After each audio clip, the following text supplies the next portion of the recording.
Friend ஒருத்தவங்க வீட்டுக்கு சாப்பிட கூப்பிட்டுருந்தாங்கங்க. ஸோ அதனால் அவங்க வீட்டுக்கு கிளம்பியாச்சு.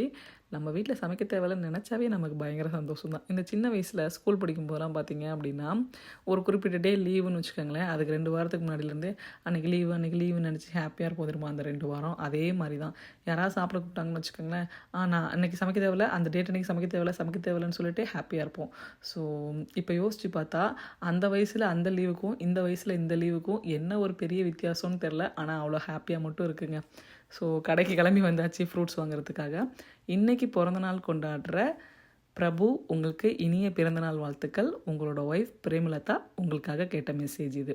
அது மட்டும் இல்லை, பானு, ஜபருல்லா அவங்க 2 பேருக்கும் ஹாப்பி ஆனிவர்சரிங்க. இன்று போல் என்றும் சந்தோஷமாக ஹாப்பியாக ஹெல்த்தியாக இருக்கலாங்க. ஸோ ஃப்ரூட்ஸ் எல்லாம் வாங்கிட்டு அவங்க வீட்டுக்கு வந்தாச்சுங்க.